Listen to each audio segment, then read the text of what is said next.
mapagpalang araw mga kateknisyan, mga kadeway, mga master. Mayroon po tayo ditong repair na washing machine. Ito po ay double. So mayroon pa siyang dryer. Tapos ang brand po nito ay Eureka. So sabi ng may-ari ay hindi daw gumagana, dalawa daw. So testing muna natin, saksak natin para malaman natin kung totoo nga. Dito, saksak natin. Ayan. Tapos ito naka normal naman, switch natin ito. Ayun, umuugong lang. Ayan,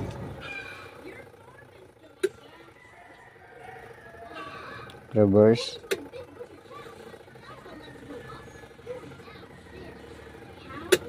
So motor ang problema nito.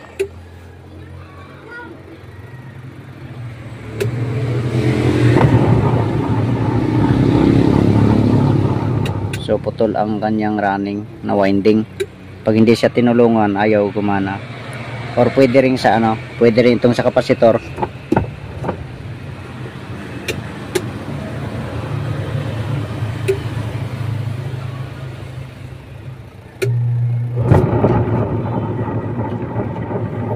Dito tayo sa sa dryer.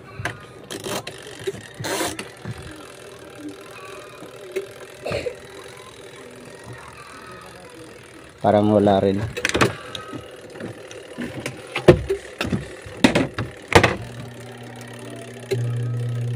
Parehas na wala.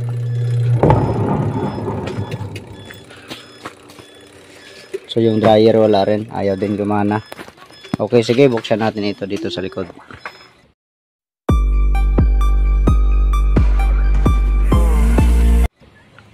Ito nabuksan na natin ang natanggalan natin ang kanyang takip. So ito malambot naman. Dito sa dryer malambot din. So ito may nakita tayong issue. Ayan. So buslot na ang kanyang kapasitor. Kapasitor na ang problema. So malamang dalawa ito. Dalawa ang sira na kapasitor. Dahil 2-in-1 po ito. Ayan, 4 ang wire. So tanggalin ko lang yung takip nito. Kung tutuusin, kailangan palitan na talaga to dahil siya, busdik na. Sumuko na ng tinae. Ayan. So i-trace ko na lang dito kung saan ang ang wire ng sa dryer at kung saan ang wire ng para sa washing. O sige, hanap tayo nito ng pampalit. Bale, ito lang nahanap natin ng kapasitor. Meron tayong 10UF, single lang po ito. So wala po tayong mahanap na 4UF para sa dryer. So hanapan na lang natin yan. Bigyan natin ng bago. So ito lang muna ang subukan natin yung para sa washing. So dito lang pag mag-trace ay dito lang i-trace lang dito. Ito yung wire papunta sa washing. Bale itong dilaw. Yan, dalawa ka dilaw ay nakakonect dito. So ito naman na brown at saka gray ay connect naman dito sa kabila. Ayan Ayan. So ito lang, dito lang natin putulin. Tapos i-connect natin. Okay, ito na connect na natin. So saksak natin muna. Tapos ating paandarin yung washing.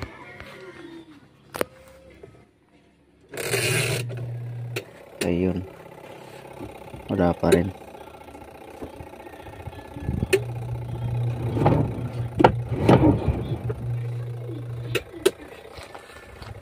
So wala pa rin.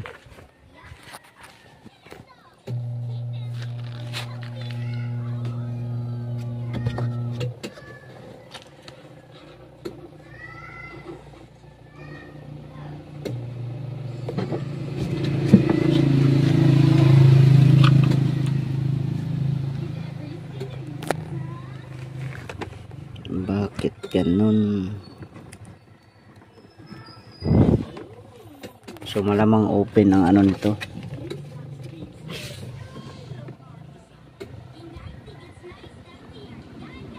Open ang isang winding. So i-trace lang muna natin. Tester natin itong tatlong wire na to.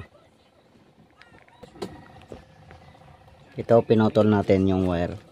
So ito yung blue ang common. Okay, so ayan. Check natin ito. Ayan, merong reading.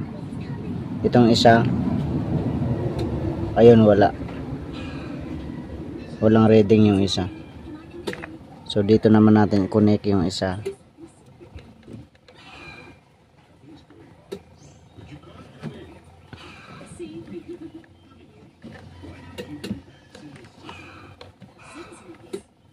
Yan. Tapos connect natin dito. So wala rin, no. Dito naman tayo steady.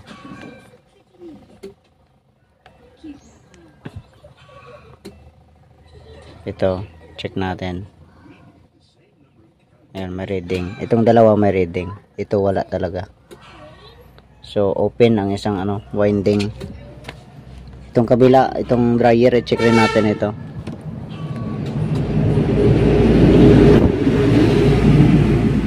O pwede naman nating ano, supplyan lang ng ano, itong 10UF. Saglit lang nating ipaanda rin. Ito dito na natin kinabit muna sa dryer.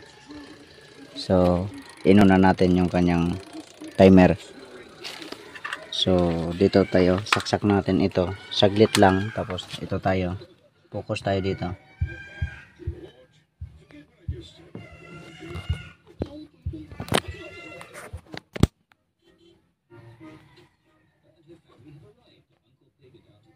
Yan.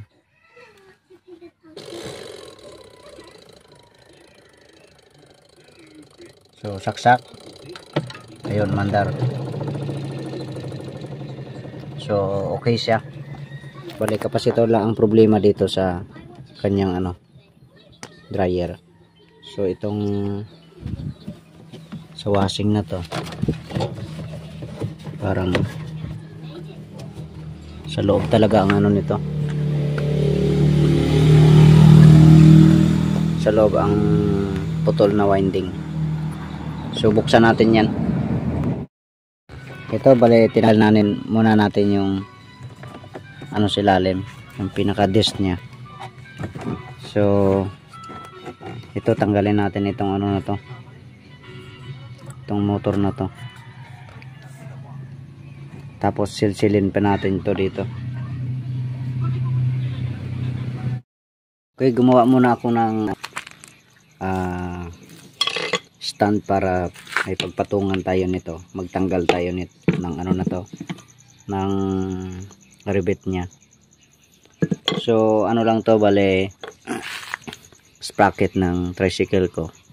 Hindi na ginagamit kasi 48 yata to. Ayan, 42. So pinalitan ko ng malaki yung sprocket ko ng tricycle. Kaya ngayon bale pinutol ko na lang dito sa gitna.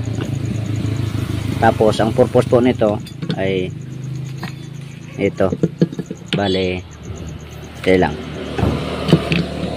tiyaya ko lang muna yung ano, motor.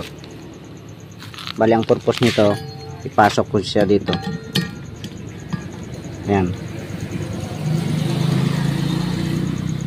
So ito ang magpigil dito. So itatayo ko yan, babalik ta rin ko ito. Ganyan.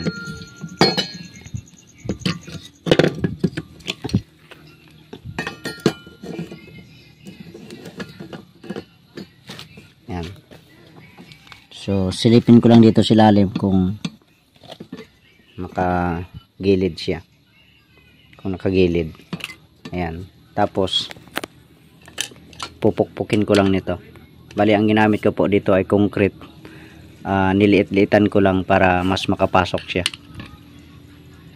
So ngayon bali pukpukin na natin ito ng martilyo.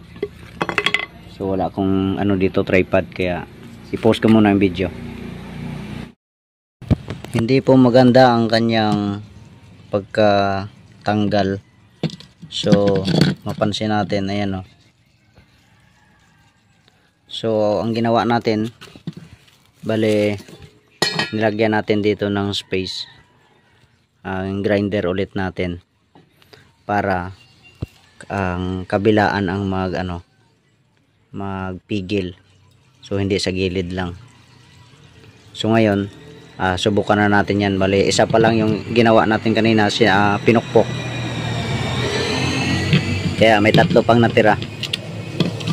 So ito, saktong sakto na to dito, pero sana ay maging maganda ang resulta nito. Ayan. So nasa ano na, as in pasok na pasok siya. Ayan o. Ayan. So ngayon pukpukin ulit natin yan. Ito, so mas mabilis nating natanggal yung kanyang rivet. Ayan, malaking rivet kasi ito eh, pero di ako sure kung rivet pa rin ang tawag dito. So at least ayun, tanggal na natin. So buksan na natin to. Ito, bale may putol siya dito. So sana ay yun lang. Ito meron na rin ditong moisture.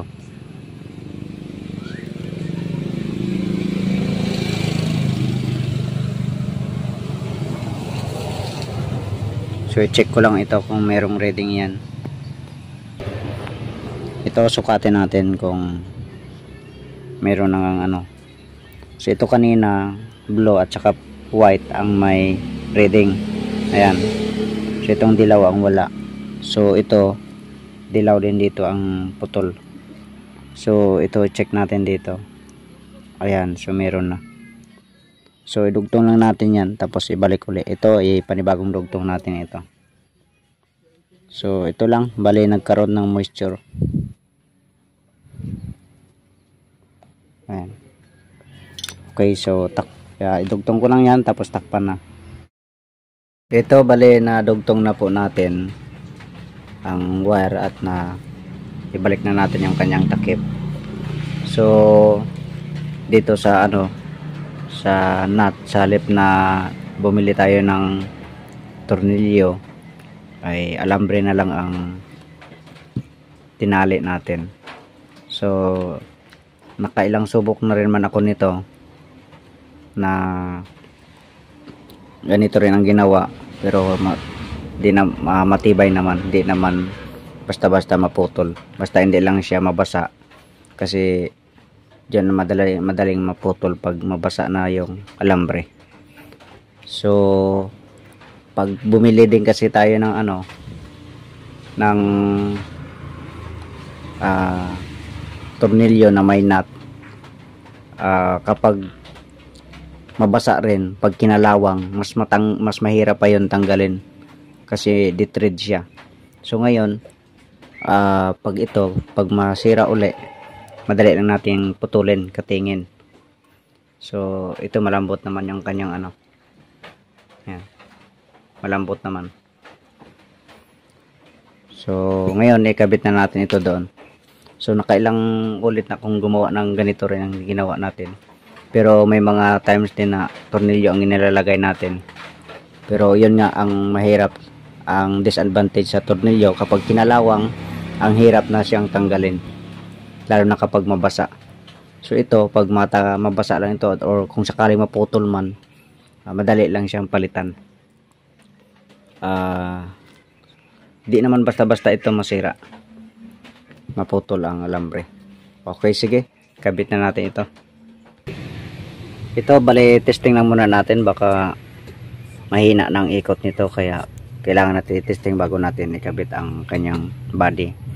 So atin muna itong dito sa timer. Yan.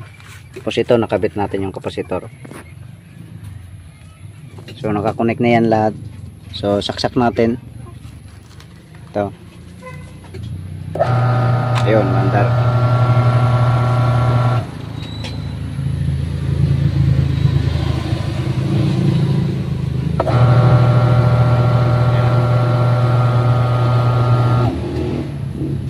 So malakas naman ang kanyang ikot.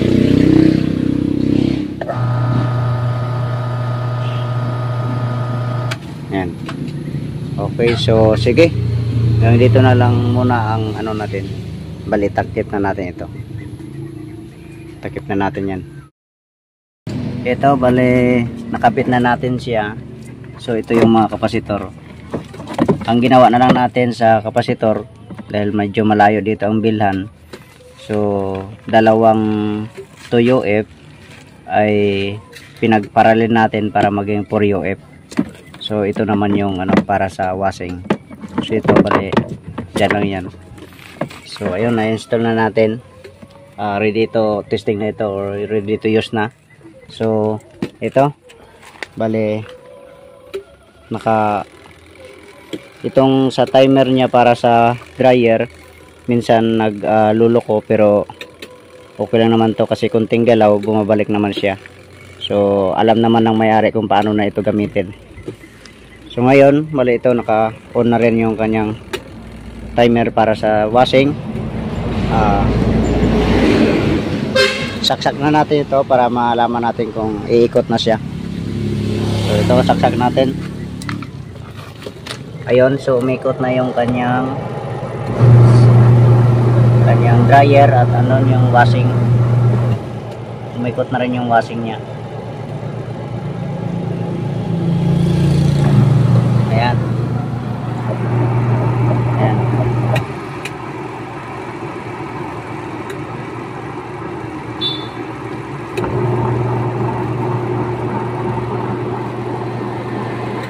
So okay na. Malakas naman ang kanyang ikot. So malaman na rin yan mamaya kung matesting na. Pero hanggang dito na ang video natin. At least na gawa na natin ng paraan. So sige, hanggang dito na lang video natin. God bless po sa inyong lahat.